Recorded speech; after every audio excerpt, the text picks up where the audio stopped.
Alors, à côté de ça, notre cadre de vie, c'est une question fondamentale. Alors en ce moment, j'ai vu qu'on avait reçu, il n'y a pas longtemps, une petite vidéo nous disant oh là, ils vont tout bétonner. Et Hervé me disait dans la voiture en arrivant, oui, d'un côté on nous dit qu'on va tout bétonner, et puis hier, on avait une dame habituelle qui nous annonçait que si nous on passe, on ne pourra plus rien construire, d'après ce qu'on avait dit à sa fille, parce qu'on est des intégristes aussi, et donc elle n'aura plus le droit de faire son garage à Montargis. Donc il faut savoir, soit on va tout bétonner, et donc tout Veneux sera avec des immeubles comme ça, soit on n'a plus rien le droit de construire. En tout cas, ce n'est pas les deux. Et de ce point de vue-là, c'est relativement simple. D'une part, on veut une étude d'urbanisme un peu pour réenvisager la ville à la nouvelle échelle qui est celle de la commune nouvelle, justement.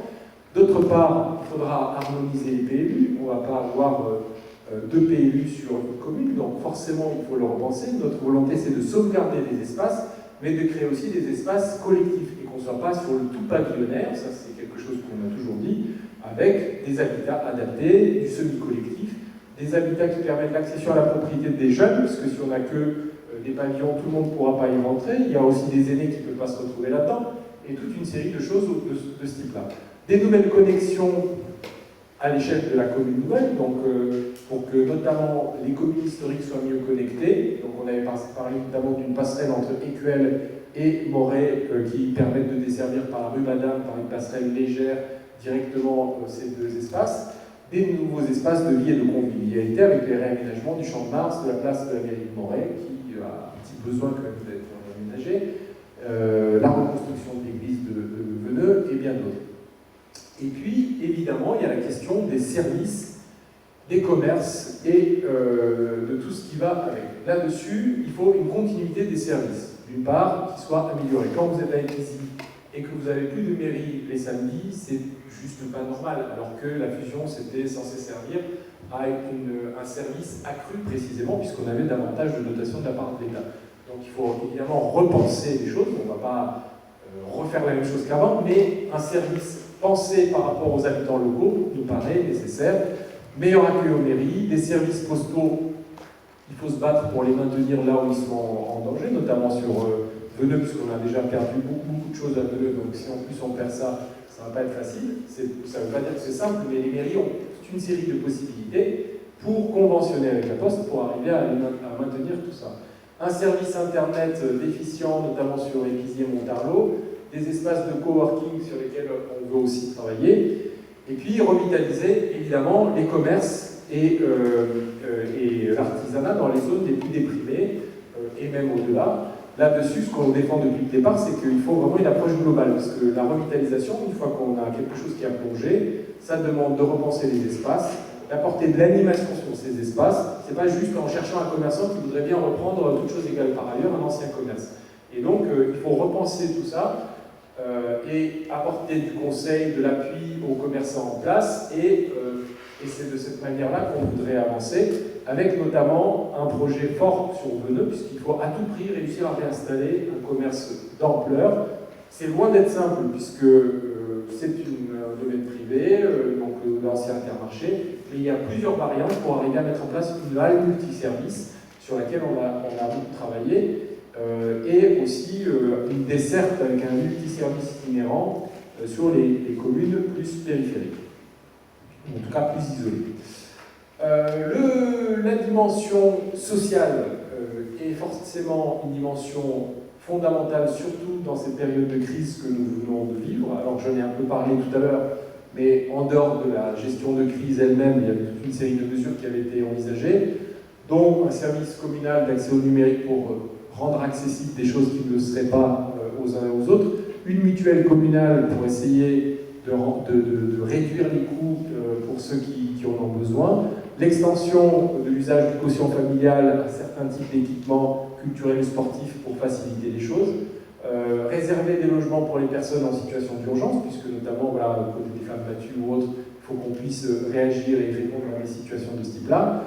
Et puis, au niveau du centre d'action sociale, on a aussi des permanences qui doivent être améliorées et rendues accessibles, puisqu'aujourd'hui, on est quand même sur une situation relativement compliquée, avec des moyens de gestion de crise qu'on pense renforcer, parce que c'est maintenant que ça se passe, et là, il faut répondre présent. Le désert médical, c'est quelque chose sur lequel on a beaucoup parlé par le passé, en disant, du côté de l'avenir maintenant, on voulait aller vers 3 maisons de santé. Plus loin ensemble, on disait, on veut construire une maison de santé complémentaire qui serait sur base de salariat. On disait la même chose, parce que le projet qu'on portait, c'était de renforcer celle d'EQM, parce qu'il y a encore un peu de travail de ce côté-là, d'essayer d'en construire une nouvelle avec du salariat, et là on convergeait complètement, et en plus soutenir les initiatives privées, puisqu'on en a notamment sur Morée, qui permettrait éventuellement d'aller à terme vers une 3e maison de santé. On exprimait la même idée sous deux formes différentes, et on les défend. On défend ces modèles-là, plutôt qu'une cabine de télémédecine seule plantée là et qui dépend du département, puisqu'il nous semble que quand même la médecine et les soins de santé sont une priorité majeure sur le territoire qui est très très déprimé. Voilà là-dessus. Donc la culture et le patrimoine. De ce point de vue-là, ce qu'on a beaucoup défendu, c'est cette idée de redonner vie et valoriser la diversité de nos patrimoines, puisque ça fait partie de la manière de construire aussi la commune nouvelle. Donc on a toute une série de patrimoines à la fois ordinaires, notamment, on a l'exemple des Venelles, mais on a toute une série aussi de patrimoines industriels autres qui sont formidables. Et puis évidemment le patrimoine un peu emblématique avec les portes, les roues, la façade François Ier ou bien d'autres, mais qu'il faut rendre vivant et non pas seulement statique, qu'on regarde et qu'on prend en photo. À un moment donné, l'idée générale, c'est ça, c'est qu'on se réapproprie ces patrimoines et qu'on les redonne un petit peu aux citoyens. Renouer des partenariats avec le monde universitaire, un centre d'enseignement de l'art et de la culture, toute une série de choses qu'on pourrait citer autour de ça. Et sur la culture, repenser dans son ensemble l'agenda culturel pour injecter une dimension culturelle aux événements qui en ont perdu fortement, chercher aussi à faire renaître le festival Son Lumière de Morée, au moins pour expérimenter cette renaissance en mobilisant. L'idée, c'est de travailler avec le monde associatif, avec tous les acteurs pendant un an pour essayer d'expérimenter la renaissance. Donc on ne va pas le faire tout seul, ça c'est sûr et certain. En revanche, si on mobilise la population, puisque c'est la manière dont on veut travailler, on a un patrimoine avec des milliers de robes ou d'habits qui restent. L'idée, c'est d'arriver à la fois à sortir ce patrimoine, le rendre visible, le stocker mieux et le valoriser au service de tous. Donc on veut retrouver une partie de l'esprit de ce qui a été perdu, tout en le repensant et en le travaillant de manière tout à fait collégiale, parce que sinon, tout seul, si c'est juste la municipalité avec les services, on n'y arrivera jamais. Consolider évidemment le rôle des médiathèques, puisque ça c'est quelque chose de fondamental. On a un pôle sur EQM, mais on a aussi un sur V2 qui a, en spécialisant un peu tout ça, et on a aussi toute une série d'autres idées évidemment sur la manière d'organiser des événements, des festivals ou des activités, mais tout ça commencera par un temps un peu de ce qu'on avait appelé des assises culturelles qui nous permettront aussi de repenser avec les acteurs locaux, les gens des galeries, des associations, les artistes et autres, ce qu'on a envie et la manière dont on a envie et on peut porter cette culture. Développer aussi le tourisme à la hauteur du patrimoine, donc toute une série d'idées sur ce tourisme, d'une part patrimonial, culturel, puisque c'est un outil formidable de culture, et le tourisme vert pour arriver à faire vivre tout ça. Donc on peut y revenir tout à l'heure. Alors, j'en termine avec des projets qu'on avait appelés des projets transversaux, qui étaient un peu la manière, qui permettaient de ponctuer justement le programme de manière globale. C'était cette question du lien entre générations sur laquelle on voulait chaque année relancer des projets en associant la mairie, les services de l'enfance, les médiathèques, les associations, pour qu'on puisse proposer vraiment une vraie dynamique autour de ce lien nouveau qu'on veut recréer, répondre aux questions d'urgence, d'handicap et de fragilité, parce que là on a vraiment une vraie sensibilité à cette question de l'accessibilité du handicap. Elle est très présente dans le groupe et c'est pas secondaire, donc voilà, avec un engagement clair sur des travaux annuels, puisqu'il faut apporter une petite pierre chaque année sur ces choses-là. Si on se dit qu'on va le faire quand on a un peu de moyens, on n'en a jamais.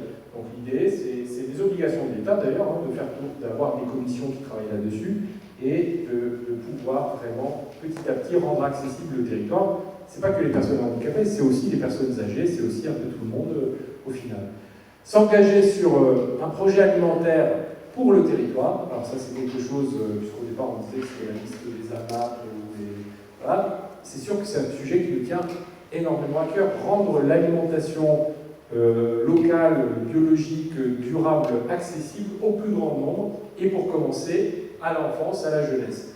On a travaillé sur des projets expérimentaux à Ravannes, on a travaillé sur plein d'exemples sur le reste de la France. Il y a des observatoires formidables qui décortiquent comment tout ça est possible. Il y a des projets alimentaires territoriaux labellisés par les ministères qui foisonnent sur la France entière. Il n'y a aucune raison qu'avec l'expérience et les connaissances qu'on a, on ne puisse pas rendre ça à l'échelle de notre ville, de notre territoire, et on a envie vraiment de le porter, et pas seulement pour les classes primaires, comme ça a été exprimé dans le dernier tract qu'on a reçu dans nos boîtes aux lettres.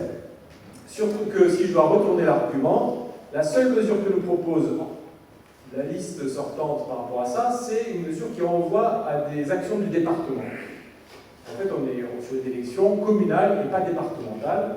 Je pense qu'il est quand même utile de le rappeler. Favoriser évidemment le monde associatif, puisque pour nous, ça sera vraiment le prolongement, enfin en tout cas, c'est ce qui permettra de retisser les liens à l'échelle de la commune nouvelle.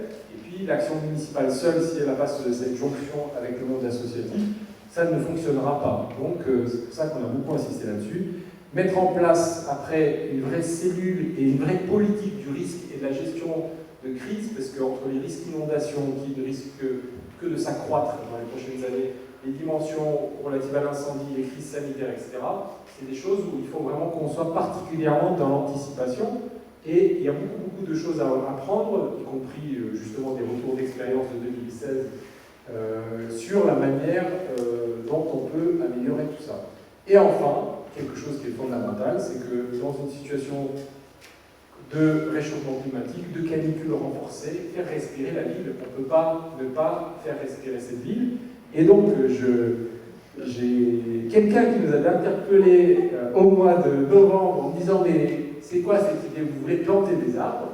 Et oui, évidemment, je lui avais dit à l'époque « On veut planter des arbres » et je leur ai dit « Il faudra planter des arbres, tout simplement parce qu'avec les températures qu'on aura, et c'est pas un horizon lointain, c'est maintenant, il faut vraiment que cette question de la manière de végétaliser la ville, de la faire respirer, devienne fondamentale, parce que quand vous allez avoir à traverser juste un axe pour aller au collège, au lycée, enfin encore au lycée, c'est pas là, ou à l'école, ou ailleurs, si on n'a pas pensé les espaces par rapport à ça, on n'arrivera vraiment pas à répondre aux besoins de l'avenir.